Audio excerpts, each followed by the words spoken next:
வாழ்க வையகம் வாழ்க வையகம் வாழ்க வளமுடன்.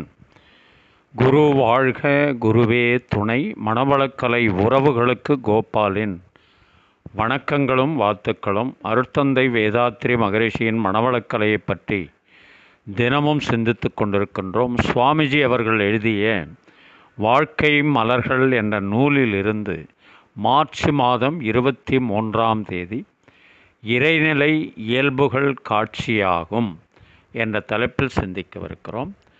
அகத்தவத்தில் உயிர்மேல் மனம் வைத்து அறிவை அமைதி நிலைக்கு கொண்டு வருவது முதற் செயல். உயிரை உணர்வாய்ப் பெறும் இந்த தவமுறை குருவின் மூலமே கற்றுக்கொள்ள வேண்டும். பிறகு இதுவரையிலும் அறிவிலே பதிந்துள்ள வினை பதிவுகளின் தன்மை உணர்ந்து நலம் விளைக்கும் புதிய முறையிலே திரும்பி பழக்கும் முறை அடுத்த தொடர் செயல். இவற்றை முறையே மனமடக்க ஓர்மை பயிற்சி, அதாவது லயம் என்றும் அகத்தாய்வு என்றும் கூறுகிறோம். இவ்விரு பயிற்சிகளின் போதும் வாய் திறந்து பேசுவது முரண்பாடான செயலாகும். எனவே மௌனமாக இருக்க வேண்டியது இன்றியமையாததாகும். முழு நோக்கம் மனமடக்கம். சடங்கு வாய் திறந்து பேசாமை. வாய்மூடி பேசாதிருந்து மன ஓர்மை பயிற்சியோ அகத்தாய்வோ இயற்றாமல் இருந்தால் மௌன நோன்பு என்பது முழுமையாகாது. மனிதன் பேசுவது தனது அறிவினை அனுபவங்களை பிறர்க்கு எடுத்து கூறி மற்றவர்களும் பயன்பெறச் செய்யவும், தனது தேவைகளை பிறர் உணர்ந்து கொண்டு தக்கப்படி உதவி செய்ய பெறுதற்குமே அல்லாமல், மனம் சீரமைப்பும் பெறாதவன் பேசினால் தவறான பயன்களும் துன்பங்களும் அல்லவா விளையும்.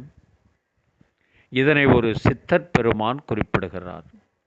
சினமடக்க கற்றாலும் சித்தியெல்லாம் பெற்றாலும் மனமடக்க கல்லார்க்கு வாயேன் பராபரமே. மனம் செம்மை பெறாதவர்கள்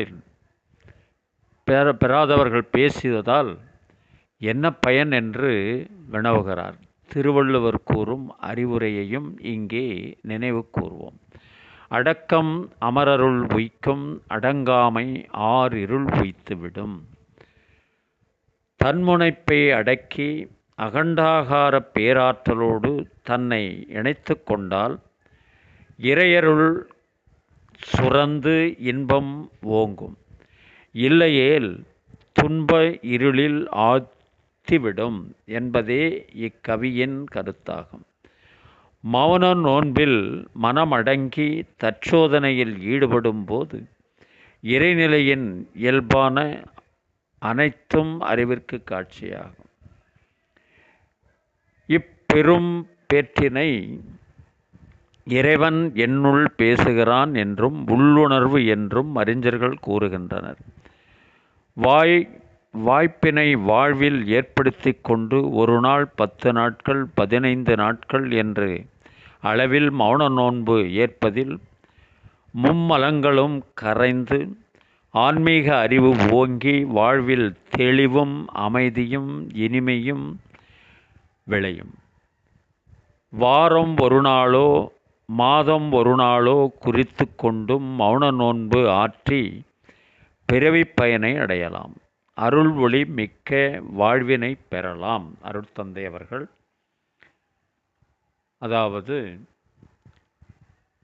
அகத்தவத்தின் மூலமாகவும் அகத்தாய்வின் மூலமாகவும் மனமடக்கும் பயிற்சியை செய்ய மனம் உயிரில் ஒடுங்கும். உயிரோ அந்த இறைநிலையோடு ஒன்றி தவம் செய்யும்போது அதனுடைய இயல்பான காட்சிகள் நமக்கு உண்மையில் அமையும் என்ற அடிப்படையில் இந்த கருத்தை சொல்லுகிறார் அருட்தந்தை வேதாத்ரி.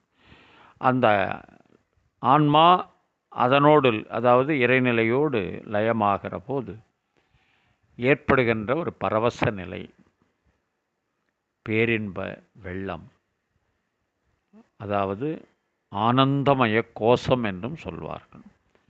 அந்த அடிப்படையில் அதை சுத்த வெளியை தெய்வம் என்று அருட்தந்தை அவர்கள் நமக்கு கூறுகிறார்கள். அதை பற்றிய ஒரு பாடல்.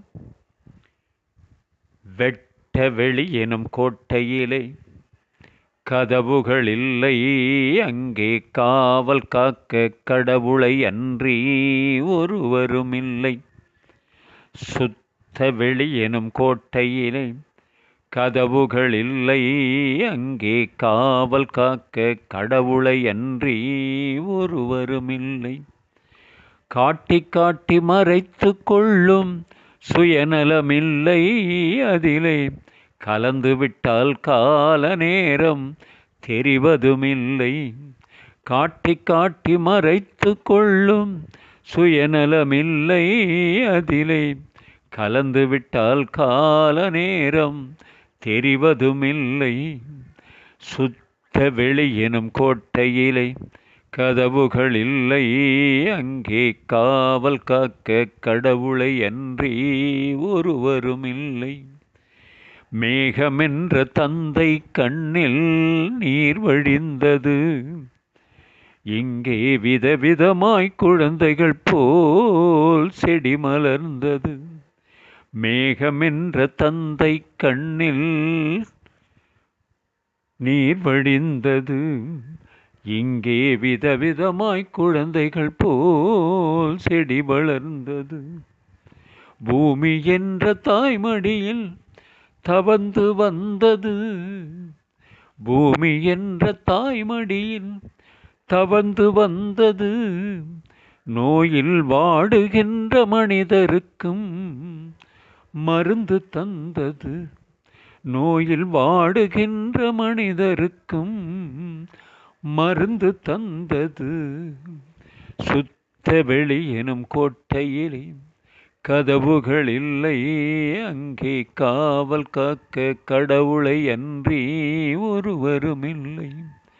காட்டி காட்டி மறைத்து கொள்ளும் சுயநலமில்லை, அதிலே கலந்து விட்டால் கால நேரம் தெரிவதுமில்லை.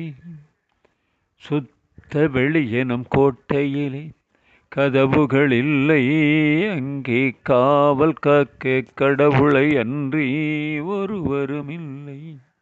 வாழ்க வளமுடன். நீங்களும் உங்கள் அன்பு குடும்பமும் வாழ்க வளமுடன்.